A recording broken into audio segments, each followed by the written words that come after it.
Hello, welcome back to another episode of 0 to 60, and it's on the 17T car that is no longer a 17T car. They're on the floor. Yes, hopefully this is going to be the video where we get the manifold and the turbo bolted on, but we'll see how we go. But I've been working. I have been doing work off camera. We've basically removed the entire 17T setup.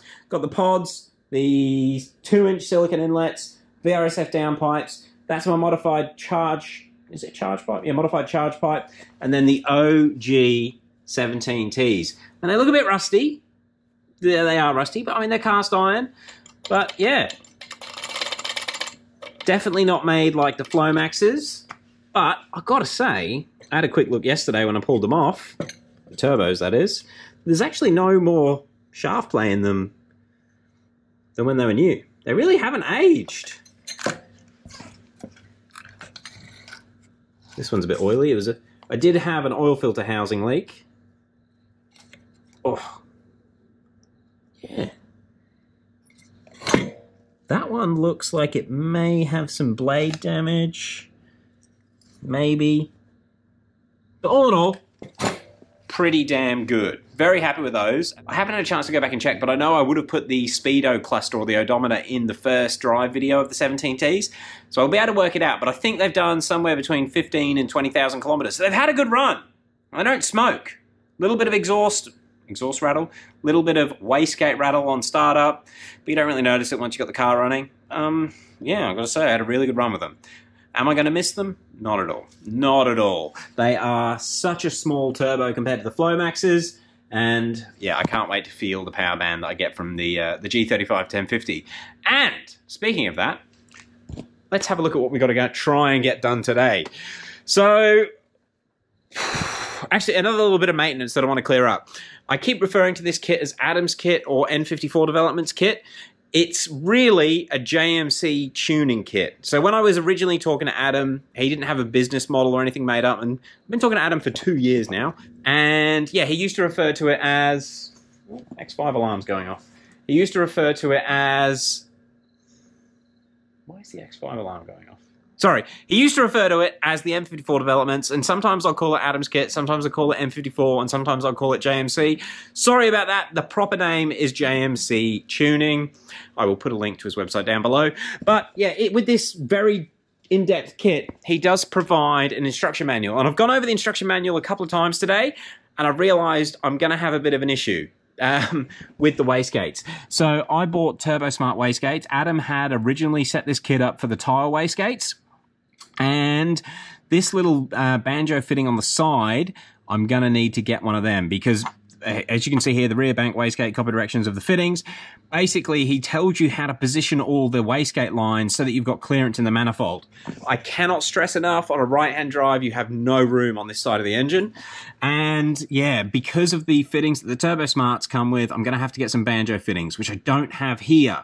So we won't be able to get it fully bolted on, and it is a long weekend, so I don't even know if we're going to be able to get some banjo fittings this weekend. But let's get on with it. So, I'll show you guys what we're working with here. He's got a pretty good instruction manual, but it's not designed for a Muppet. This is not Lego. You do need to have some mechanical ability, but it's not too bad. And I guess he'll work on and develop this as we go. But yeah, basic stripped-down instructions so that you end up with the block looking like this, which I currently do. It's all cleaned up and we're ready to work. And the first thing we want to do is install the oil fittings, the coolant fittings onto the block as shown, which are these pieces just here. Enough chit-chat. Let me get the car back up in the air and we'll get on with it. Oh, actually, one other thing that I will just talk about. JMC, I was going to say Adam again, he does supply the 335D coolant bottle. I was doing a few other things off camera and I have bolted that in. I just wanted to make sure that I wasn't going to have any weirdness with fitment. And I've also got the 335D power steering bracket. Now, that is not supplied by Adam. On Adam's personal car, he's just made a... I mean, it's just a flat piece of metal bracket to hold the power steering pump. But I had this one here, so I have used the 335D power steering bracket. And she's all in there nicely. Very happy with that. Let's get these bits fitted. So, although I have cleaned all this down, I think I mentioned it before, but I have got an oil filter housing gasket leak, which I didn't know about. So there was more oil down here than I was expecting, but we've cleaned it.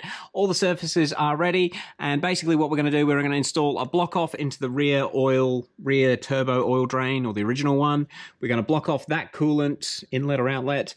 We've got the oil feed that's going to go up to the turbo. The adapter goes into this hole here, a coolant feed out of there, and then the new oil drain for the turbo is going in that section there. It's all pretty straightforward. The lighting is not very good. I do apologise. I've got them laid out there.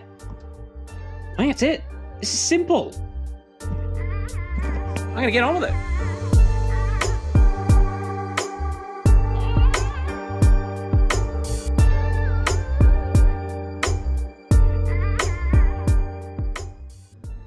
So there are all the adapters in, and then we just have this one banjo fitting which goes into there.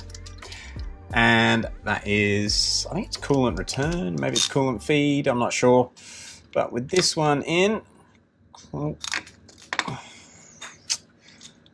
needs to be level. Okay, so that one's in, that one's done. One thing that I did do off camera, I actually put this, it's 1/8 MPT to a -4 AN fitting. I actually fitted that while the oil outlet was off. This is a separate step, but once this is now installed, the next thing to do is get the oil feed line. So let me get that one. All right, so I know that this oil feed line just needs to go to the front, but I'm not really sure what it's going to get in the way of. We'll tuck it there for now. I do know that we need to tuck it behind the coolant pipe, which will come down around here. But let's get her on. Okay, got there in the end. And we'll just nip that up. I did buy a set of AN pliers. Not pliers, spanners, just universal ones. Don't speak Siri, thank you.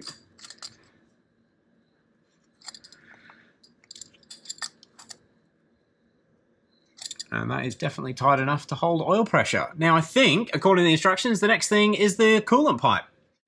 Okay, so the next one on the list is the coolant pipe, which is supplied with a new gasket. Let's see if we can get this lined up properly. And that hose is supposed to go behind it.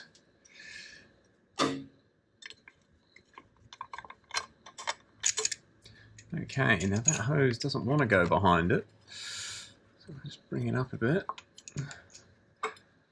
Yeah. Alright, I think we'll be right.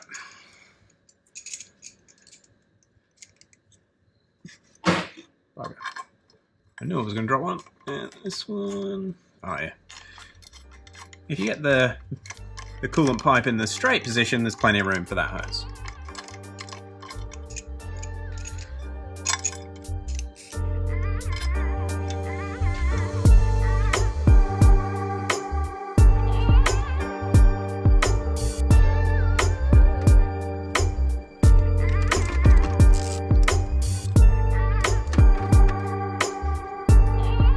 Okay, so the next in line, according to the instructions, is the coolant feed and return. So it's that one and that one. And I just thought I'd show you guys because all the lines are pre-assembled. They come wrapped in bubble wrap at the ends. But yeah, that one is... Actually, I don't know which one's feed and which one's return. You guys can let me know in the comments. But that's the one that goes onto the coolant pipe. And that's the one that goes onto the fitting in the block. So we'll do the one at the block first. This one here. And let's put you guys back up on here.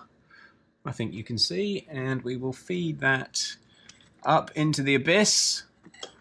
Hopefully about where the turbo is going to be. Oh gosh, maybe not. Come on, come on. Just trying to get it around the oil cooler lines. It's gonna suck if this is going to the wrong spot.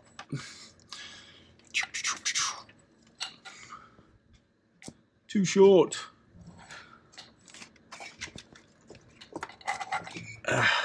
Okay. Finally got it there. And again, let's not cross-thread them. That one there. And just needs to be nipped up, and then we'll get the other line. And this is the other one. Set it off in the same way.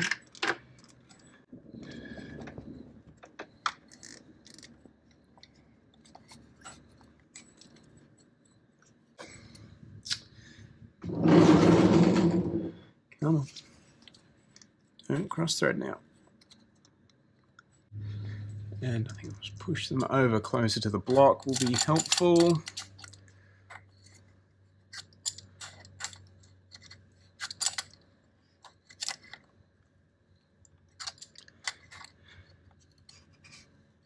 And this one.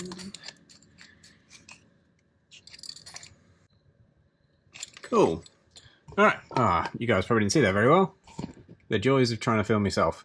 But both of the coolant feed and return lines are now connected. The next one is this pipe here, which originally comes to the coolant pipe, which used to come out and come down. So we need to cut this off and connect it to a fitting that's going to join on here. Okay, so we've got this AN10 fitting, which needs to join to that. It is a push lock. And of course, in typical fashion, I'm going to measure not at all and cut once. It does say in the JMC instructions to make sure the pipe doesn't kink.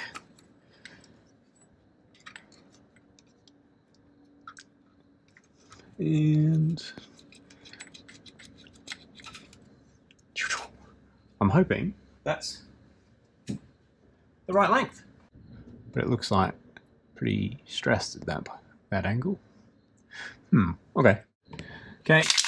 Gonna put a little bit of grease on the threads. Larger AN threads. In fact, you should probably do it on all of them. They just work a lot better with a bit of lube.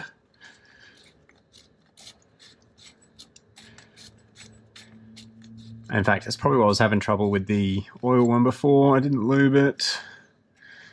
Okay. So that I don't know if we're going to have any clearance issues there. Hopefully it's right. We'll find out when more bits get put on. Alright, so let me show you with some light. We've got all of the coolant inlet and outlets, everything going on there. We have oil feed there, which is just currently going up to the top. Hopefully it doesn't get in the way of anything. We've got the coolant block off at the back. Oil drain at the back blocked off, and then oil drain at the front ready to be connected. The next thing is to actually put the manifold on. Now, I'm going to reuse my studs because I'm like that. They went on with the 17Ts. There's no copper threads stuck in any of the... Well, basically, the threads are all clean. We should be good to use. JMC with this kit, they haven't used an extra thick plate here. He did mention something about what this is made out of. Should be fine. But anyway, we can get away with normal studs and normal washers. So I'm going to put this on. Apparently this front manifold is the worst part of the kit, and I can't really film very well.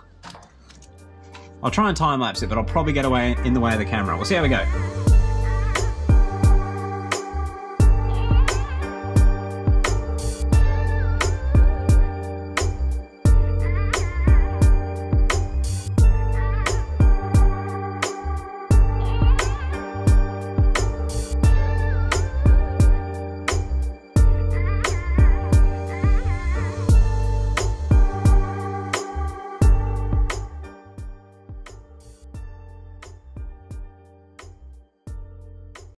Well, the front one is in, and it's the front one that Adam has been warning me about, saying it's an absolute bitch to do.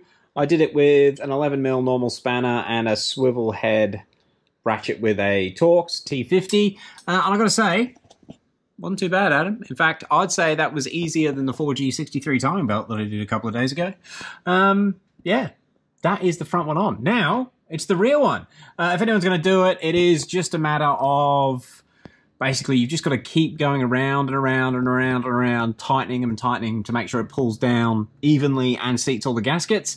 You can see, you might be able to see, but it's so tight, it's at the point where the spanner is starting to slip off the nut. So I'm confident she's tight. It looks like it's all seated properly. Let's get this one on. And if you're wondering what this yellow is, I was cleaning it with brake cleaner. No, gasket stripper. That's what it was. And that is the back one on. Yeah, that one, it was a little bit quicker than the front one. It wasn't as fiddly, although I seem to have cut my hand more. And I did end up using an 11mm deep socket to get to... Oh, the light's just gone flat. To that one, that manifold nut in there. I can't see that, but the GoPro picked it up. But yeah, she is all on. Now, I did just grab this third section and try and put it in place to see how alignment was. And there's no chance it's going to fit through the gap. So I'm guessing I'm going to have to raise the engine up so it's closer to its actual position, because it is sitting, I'd say it's about an inch lower than it would be once the subframe's in. And I guess when you go up a little bit higher, you get a bit more clearance through that gap there. And then that third piece will go on. But that is not what the instructions say to do. But since it is now coming up 11 o'clock at night, I'm going to call it for today. And if I don't add anything to this video in the morning, thank you very much for watching. Any questions about the install to this point, let me know below. But hopefully first thing in the morning, actually I've got a customer coming for a key, but after that we'll get on to finishing the cooling system, and we can actually apparently pressure test the cooling system before we put all the subframe back in, just to avoid any issues. So that's where we'll be in the morning. Thank you very much for watching.